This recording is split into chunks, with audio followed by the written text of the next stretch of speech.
Hey, thanks for tuning in. I'm Kitsune, and in this video, I will be looking at my personal top 5 things that The Last of Us TV show did better than the game. The Last of Us is a staple of PlayStation's name, and through its countable remakes and relaunches, it remains a treasured and beloved game in the hearts of many players. When news released of a show being produced for HBO, based on the first game of The Last of Us, it's safe to say the reactions were spread. Many worried it would ruin what is potentially a perfect game.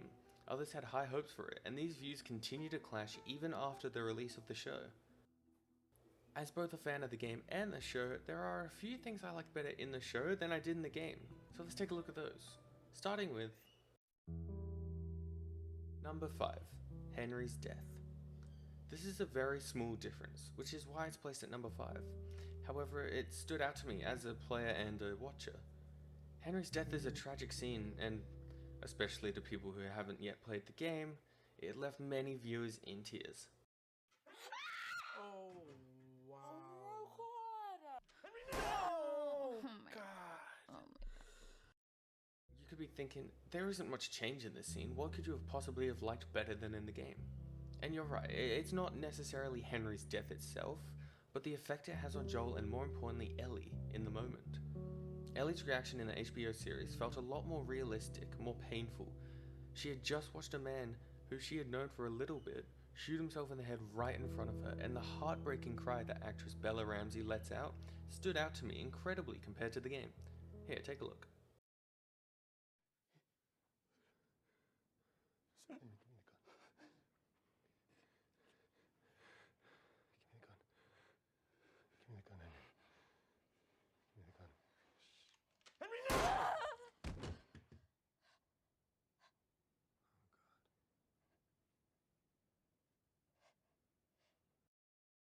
Compared to the video game, Okay, easy. This is your fault. This is nobody's fault, Henry. It's all your fault. Henry, no.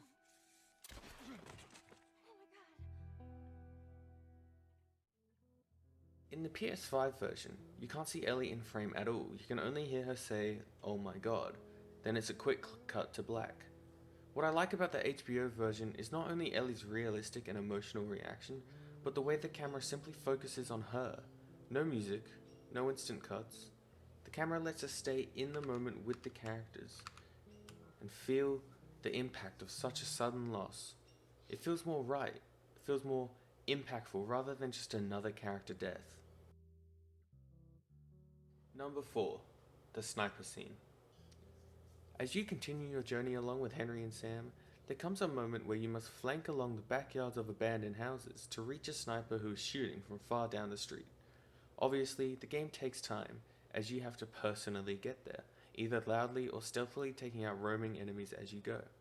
In the game, after making your way into the house of the sniper, you get attacked from the side, the sniper catching you off guard. You, as Joel, fight off his knife attack, stabbing the sniper in the chest and falling to the floor. Joel proceeds to grab the sniper rifle to help Ellie, Henry, and Sam run and fight the other enemies, unfortunately resulting in Sam getting bit. Now, if we see how this was done in the show, you'll notice a stark difference. Joel walks into the room and the sniper is a frail old man. Holding him at gunpoint, Joel simply asks him to please don't. He gives him instructions on how to let everyone go safely, however the man chooses to try and shoot Joel anyway. The meaning behind this is explained perfectly by the creator and showrunner in HBO's The Last of Us podcast. Take a listen. Let's say he's, 80. That means 60 years of his life, he was living in a perfectly normal world, and The then last 20 went to the shit. last 20 went to shit. And the sadness there, God only knows what amount of grief he's gone through.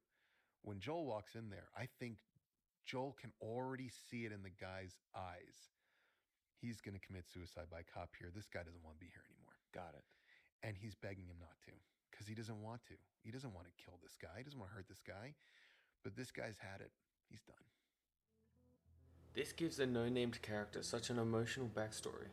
Rather than just some enemy sniping and trying to antagonize the players, he is simply just buying time, trying to keep them at bay. And when his time comes, he's ready. He wants Joel to end his life there. Number 3. The cul-de-sac scene. Carrying along from the previous scene, HBO took a very different approach to this next scene. Instead of Joel shooting enemies to save the others and help them get away, HBO shows Kathleen's rebellious army catch up to them. With a house in the background erupted into flames, she orders Henry to come out, and as he surrenders to keep Sam safe, the ground gives in, releasing hordes of all kinds of infected. Runners, stalkers, clickers, and the bloater. As they run away, Joel uses the sniper to cover Ellie, shooting infected near her. We also get fantastic shots, bright flames in the night sky as a swarm of infected run around, bullets flying. We even see an infected child chasing Ellie inside the car, which I have to admit is absolutely terrifying. The way HBO handled this scene was great. It's high impact, it's entertaining, and it's far different and in my opinion better than the scene in the game. Number 2. The hive-minded infected. In episode 2, Joel, Tess and Ellie make their way through the city, and on their way see a dormant swarm of infected lying still in the streets. Alive, just still. Later, the group find dried out tendrils outside the abandoned museum. These tendrils can burrow underground and connect infected like a map. Breaking one of these tendrils in one location could tell a swarm of others a mile away where you are. This is what results in Tess being bit. After breaking one of the tendrils, this previously unmoving swarm starts running towards them. This concept is crazy, but amazing. It kind of reminded me of the Upside Down from season 4 of Stranger Things. This brought a whole entire dangerous aspect to the universe of The Last of Us. Not only do you have to be careful and quiet when sneaking in a building, but you have to watch your step to not alert them. Some people felt different about this, but I think it should have been utilized more than just in this episode. It isn't really brought up again throughout the season, but hopefully it makes a more of a meaningful return in season 2.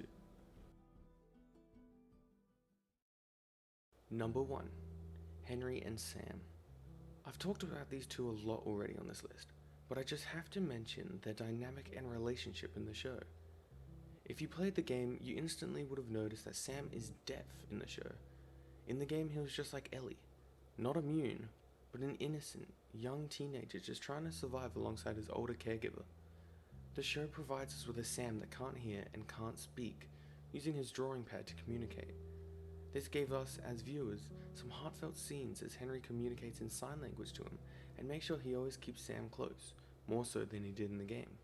They feel close, brotherly. With the added aspect of Kathleen and her group hunting the boys down, we get to see Henry surrender himself in an attempt to save his brother, something we didn't get to see in the game.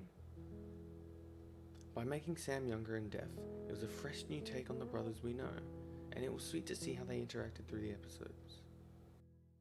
And that's it. 5 things HBO's The Last of Us did better than the game, in my opinion. If you think I missed anything or have different opinions, let me know down below, along with any video ideas you have that you'd like to see from me. If you would like a reverse on this video and see 5 things I think the show did wrong or missed out on, let me know as well. If you could like and subscribe to support the channel, it would be greatly appreciated. Be back again soon.